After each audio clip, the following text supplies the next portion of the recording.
6 décembre 2025, la jalousie. La jalousie, est-ce un moteur? Finalement, encore une fois, le terme finalement, je fais la promotion du film de Lelouch en ce moment.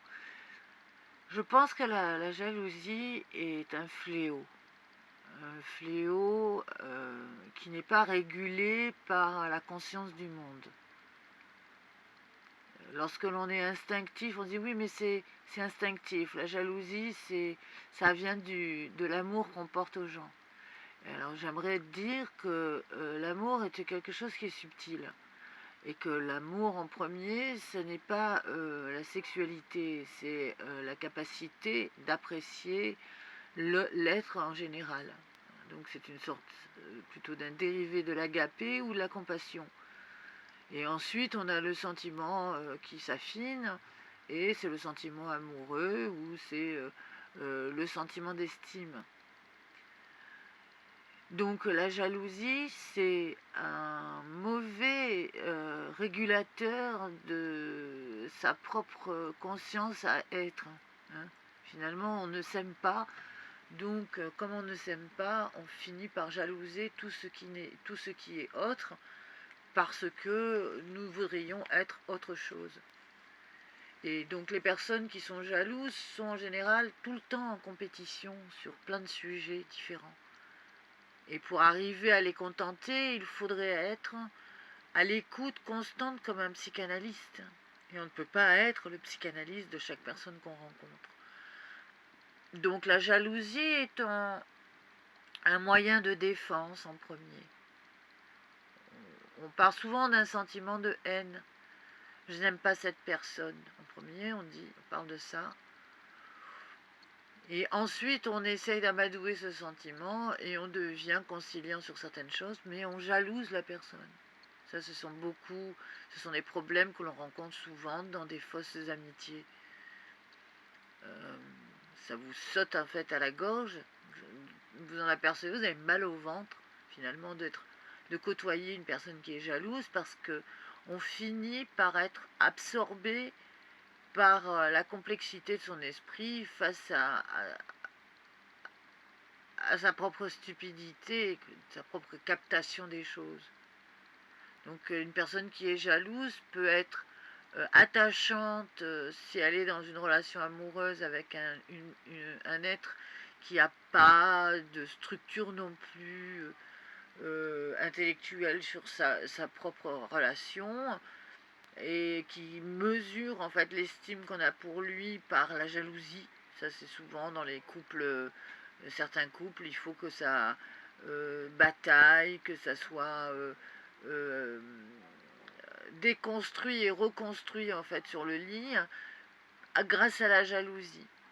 Mais la jalousie en général crée beaucoup plus de drames qu'il n'en paraît, puisque la stratégie, le complot vient souvent de la jalousie.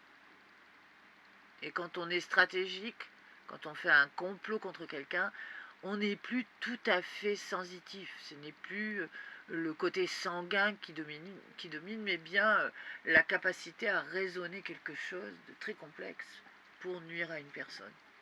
Et c'est là où on est dans un drame, puisque la jalousie amène évidemment, bien sûr, aussi beaucoup de drames. Donc dans le travail, c'est terrible, parce que nous sommes revenus à une forme hiératique, académique, de la période des réserves. En gros, tout le monde est parqué dans quelque chose. Un parc imaginaire, imaginé et imposé ensuite sur le terrain.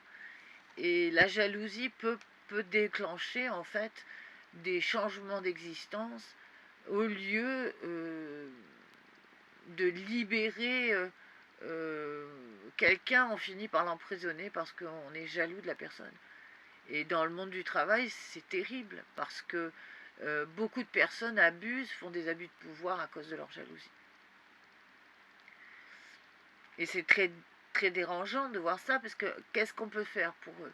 On ne peut pas leur dire essaye de moins paranoïer, arrête de penser ton monde constamment, parce que ton problème de la réflexion du monde n'est pas assez construit pour être une vérité pour tout le monde, quoi. Et le jaloux impose ça d'un point de vue physique. Il détruit, en fait, plutôt que de permettre à la personne de bouger, en fait, d'un espace. Et c'est là où est le problème. Quand par exemple, on est jaloux d'une personne, on devient tyrannique au début, simplement comme une sourdine, quelque chose de sourd, une énergie lancinante qui se construit. Et puis ensuite, on devient plus agressif. Finalement, ce qu'on veut, c'est que la personne, elle dégage, qu'elle ne soit plus dans l'espace où on est censé régner comme un prédateur sur lequel on a mis tout le monde au pas, plus ou moins. Donc il y a quelque chose de despotique. On est censé être le dominant, on est censé être celui qu'on regarde, celui qu'on admire, celui qu'on écoute, celui qu'on concerte, etc. Et il y a une autre personne qui a ces mêmes capacités. Et ça peut devenir une sorte de compétition dans laquelle la jalousie peut poindre. Et finalement, si le but de l'opération, c'est de faire éjecter cette personne, il y a des moyens plus simples, hein, comme lui favoriser justement l'expression de sa personne et qu'elle puisse, elle, de sa propre initiative, s'envoler vers d'autres territoires, par exemple. Ça ne vient pas à l'idée du jaloux. Dans la stratégie, le complot, personne n'imaginera que de rendre service à quelqu'un est la solution.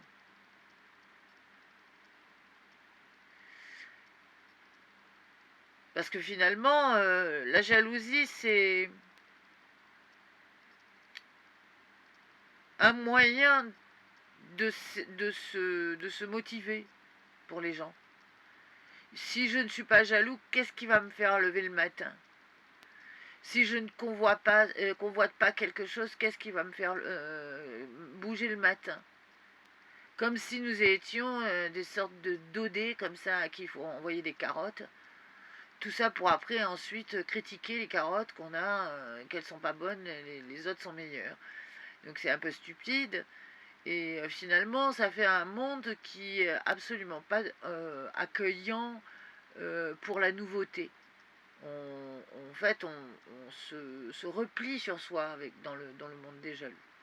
On n'a pas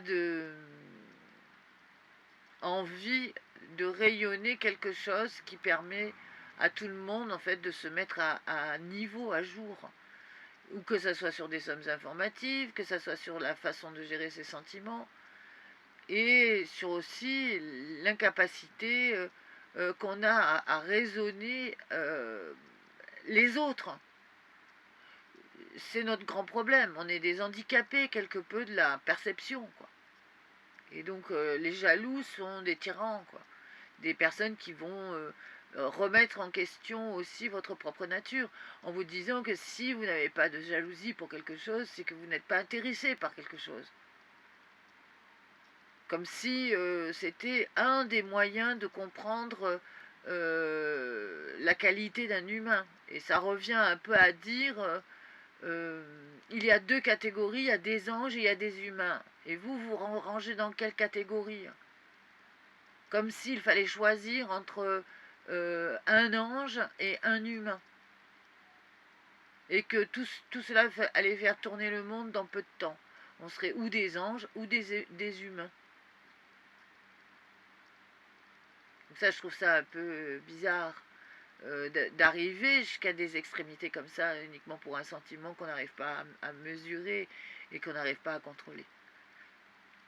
Pour moi, les personnes qui sont jalouses sont des dangers publics. Elles amènent un climat d'inconfort, des problèmes psychologiques, des problèmes physiques, hein, puisqu'on peut engendrer des bizarreries, hein. On peut avoir carrément des tocs à cause des jaloux, parce que les jaloux sont extrêmement focus sur leurs victimes. Le moindre chose, les moindres signes deviennent des signes ostentatoires, obligatoirement. Il ne peut pas y avoir quelque chose dans une grille de lecture de jaloux qui vient signifier que l'acte est neutre. Tout est justement quantifiable. Et c'est pour ça que c'est très angoissant d'être en face d'une personne qui est supportée que par sa jalousie. Dans les professions médiatiques, c'est terrible parce que l'exercice en fait du mimétisme est aussi une partie inhérente à la logique de la communication, puisque ça fait partie, c'est comme les bonobos, hein, c'est la même chose. On est plus ou moins tous influençables et influencés. On influence et on est influençable. Donc on est une matière fusionnante par logique de circonstance. Ça ne veut pas pour autant dire qu'on va fusionner entièrement de tout ce que l'on est. Et dans les métiers de communication ou médiatisation, c'est terrible pour ça. Les personnes sont littéralement absorbées par leurs prestations ou par leur considération dans l'action et n'arrivent plus après à se déloger en fait de leur propre position et entraînent en fait parfois des climats d'insécurité à cause de la jalousie. Alors si on connaît à peu près le rouage des personnes qui sont autour de vous, on peut se dire que ce sont les aléas en fait du quotidien. J'imagine que ça doit être comme ça dans certaines ambiances de magazines, hein, par exemple magazines féminins, de rouages qu'on peut retrouver peut-être à la télévision de temps en temps, parce qu'on est quand même sur des climats qui sont assez tendus, surtout lorsqu'il y a des émissions en direct, des choses comme ça, où les gens sont... Finalement, on se demande si c'est pas ça un peu l'intérêt aussi du jaloux, c'est se demande de créer le drame, quoi. D'être dans une sorte de, de pleurs de sicilienne, comme j'appelle ça, moi, où on finit par être dans un pathos qui est tellement dense que on n'arrive plus à ressentir quelque chose d'intense de l'existence. On ne partage plus, on n'a pas de goût pour les choses, c'est fatigant, quoi. Il faut s'armer pour aller travailler, on a toujours la peur de se retrouver avec un lapin crevé devant sa porte. Et donc, c'est fatigant. Surtout lorsque l'on n'a pas l'occasion, en fait, d'exprimer son véritable moi, puisque on ne peut pas rentrer dans la psychanalyse, en fait, avec un jaloux, puisqu'il refuse littéralement d'être dans la considération de l'autre. Donc c'est quelque chose qui est un mal de notre contracté, je ne sais pas comment, bon, qui perdure, puisque presque sur toutes les périodes on va rencontrer ça. Mais personne ne s'y est attelé de façon intelligente pour arriver à démystifier un peu la puissance du jaloux en proposant d'autres choses. On a entretenu en fait ce climat comme si justement la jalousie c'était très important dans le relationnel entre les uns et les autres. Enfin, c'est un véritable cauchemar quand on est le sujet d'une jalouse ou d'un jaloux.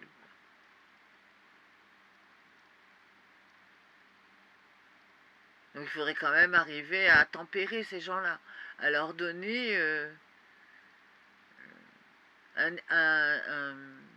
le moyen de comprendre que ce qui se passe dans leur tête n'est pas la réalité, que ça ne le sera jamais. Et que un jaloux, par défaut, il est paranoïaque aussi. Donc il n'arrivera jamais à se temparer, c'est une obsession. Et quand on parle d'obsession, on ne parle pas de passion. C'est pas une passion de la vie que les jaloux ont. Ils ont une obsession. C'est-à-dire qu'ils vont se lever avec une obsession et toute la journée, ils vont être dans cette obsession. Faire une crise de jalousie à l'homme qu'on aime ou à la femme qu'on aime, pour le doute comme ça, d'être dans sa relation, tout ça, c'est quelque part aussi ne pas être sûr de son propre sentiment, ni quoi que ce soit, puisque dans une relation, il faut bien se dire une chose, c'est son sentiment en premier qu'on perçoit. C'est un peu difficile à accepter, mais malheureusement...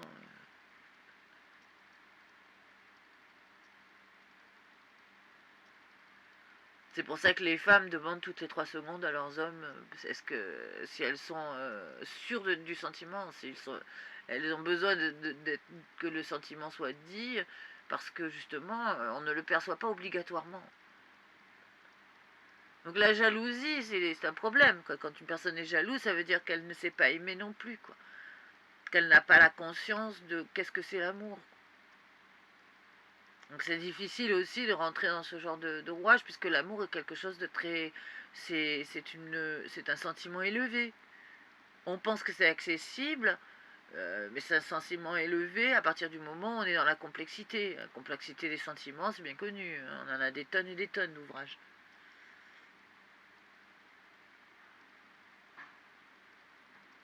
Donc dans la jalousie, oui, il y a beaucoup de choses à dire, mais moi j'essaye de situer en fait dans le contexte plutôt du travail, puisque on ne peut pas passer son temps à être dans l'intimité des gens, à savoir comment ils se comportent. Mais c'est vrai que c'est fatigant. C'est fatigant de subir la tyrannie d'une personne jalouse. Parce que ce sont des personnes qui sont capables de faire euh, des cercles occultes, de la magie noire, euh, d'être vraiment dans quelque chose de très impliqué, d'avoir une attitude presque de chef de guerre pour obtenir toutes les accréditations possibles, pour se sentir soulagé de cette haine qui les traverse, ou de ce sentiment qui crée en fait l'inconstance de leur propre personnalité. Mais il faut savoir que c'est eux, c'est comme si on voyait quelqu'un qui joue avec une balle contre un mur. On a envie de dire, est-ce que vous êtes en train de faire une partie de ping-pong? Non. Vous êtes en train de jouer avec une balle contre un mur. Ou jouer avec vous-même, quoi. C'est fatigant. Donc lorsqu'il y a une interaction, en fait, avec une jalouse et la cible, ça se passe mal, en général. C'est obligatoirement très, très, très problématique, et ça engendre des crises, en fait.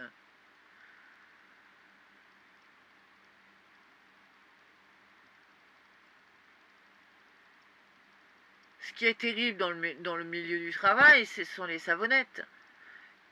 On le voit par exemple dans le film Showtime.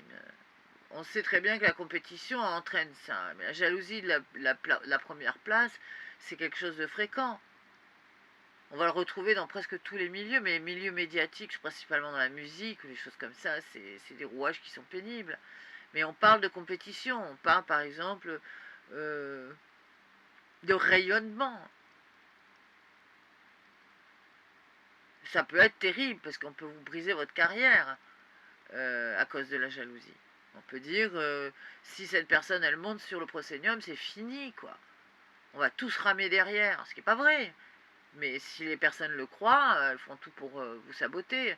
Donc finalement, c'est une jalousie qui est technique, qui est en correspondance avec l'approbation du public, etc., des choses comme ça. Et on peut pas lutter, on est là sur place, on dit mais attendez, jamais j'ai pas les bonnes chaussures pour monter jusque là-haut. D'ailleurs, je mettrai jamais une paire de chaussures comme ça parce que je suis sûre de tomber. Tant vous me haïssez, tant vous êtes jalouse. Donc je vais mettre quoi? Je vais y arriver à quoi? Avec des semelles orthopédiques. Donc il y a quelque chose qui est pénible avec la jalousie, parce que la jalousie dans le métier, c'est aussi la correspondance avec la comparaison. Or, il se trouve que dans les professions médiatiques, tout le monde se ressemble plus ou moins. On est censé représenter une génération, donc c'est ce qu'on voit chaque jour. Moi, je suis pas une spécialiste de TikTok, je suis pas une spécialiste d'Instagram, c'est pas le temps. C'est ça le problème. C'est pas que ça m'intéresse pas d'un point de vue d'étude, on va dire. Mais j'ai pas le temps. J'ai pas le temps d'être vraiment dans le move. Et j'ai vu une espèce de querelle entre deux femmes qui étaient sur des questions de vêtements ou de coiffure. L'une copiait l'autre, qui copiait l'autre, qui c'est qui copiait l'autre, dans quoi. Et finalement, c'était ce qu'on s'aperçoit d'un point de vue de la distance, c'est que c'est simplement du marketing. Donc finalement, on nous vend deux personnes qui sont censées se crêper un peu les chignons pour une question de robe ou machin, tout ça pour faire vendre la robe, quoi. Donc c'est deux panneaux publicitaires qui sont de connivence.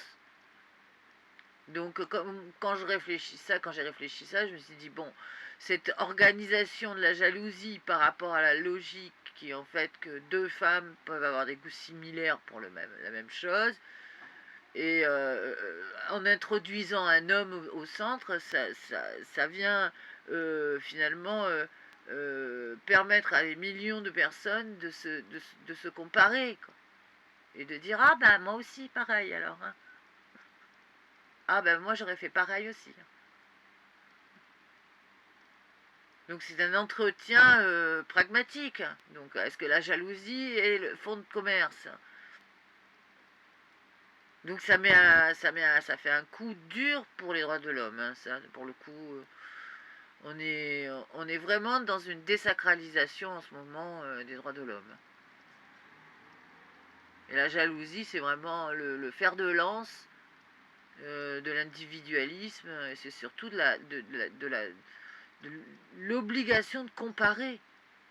C'est-à-dire, on est obligé de comparer quelqu'un à quelqu'un. Parce que si on est jaloux d'une personne, il faut choisir entre l'une ou l'autre, quoi. Comme un produit, quoi, un peu.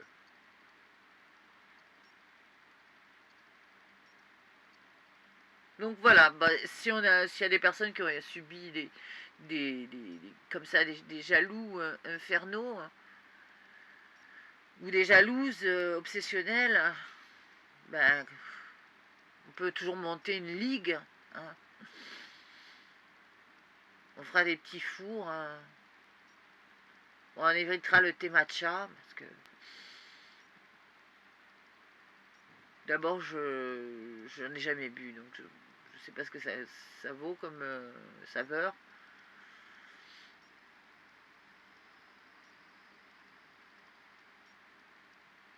Enfin, je parle de ça parce que c'est vrai qu'en musique, c'est terrible. On voit souvent, en fait, des choses assez puériles, comme les fans qui sont jalouses, tu vois. Et donc, finalement, quand tu vois des fans ou oui, des fans qui sont jaloux, que la vie existe aussi, c'est drôle. Là, il y a quelque chose qui est attendrissant parce que c'est la construction de l'individu qui est en relation à travers ça. Mais quand on a une hystérique qui empêche tout le monde de travailler parce qu'elle a décidé d'être le centre du sujet et qu'on est obligé de se plier à ça, comme quelqu'un qui vous donne des horaires, c'est de telle heure à telle heure, de tel temps à tel temps, etc., et qu'on ne peut pas bosser, ça, ça fout les boules, quoi. On a envie de trouver la solution pour cette personne, de l'aider, mais on peut aussi la détester aussi profondément, de nous imposer en fait son rapport psychotique au monde, quoi. Donc voilà, c'était un petit effet comme ça sur la jalousie, parce que on peut pas parler d'un article particulier. Il faudrait citer des gens, des cas, parce que on est quand même sur une généralité, hein, presque tout le monde a subi au moins une jalouse ou un jaloux. Mais revenons quand même sur le monde du travail. Il faut se calmer. Il faut se calmer. Il faut penser que le travail, c'est un fluide. Toute personne qui entrave le fluide, il cimente la source. C'est exactement comme dans Manon des sources, quoi. C'est la même chose. On ne peut pas se permettre d'être dans un rapport conflictuel qui développe en fait des problématiques de gestion. Tu peux être hystérique, tu peux faire ta jalousie, mais qu'elle reste sans volume en fait. Qu'elle soit simplement un grand théâtre exprimé, mais que ça n'impacte pas sur les fonctions qui doivent découler dans le monde du travail. Parce que sinon, on ne peut pas passer son temps à tester son territoire sur les autres. En disant mon territoire est plus fort que le tien. Tu vas voir mon territoire comment il est. Tu vas voir l'impact que je peux faire, le nombre de personnes que je peux manipuler. Tout ça, c'est pas intéressant, on n'a pas envie de savoir. Il faut aller vers un monde plus empreint de tempérance.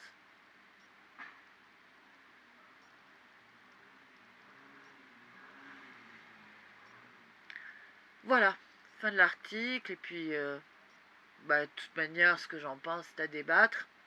Là, on a de quoi faire, hein, parce que la jalousie, je pense pas que ça se passera euh, sans quelques effusions, finalement.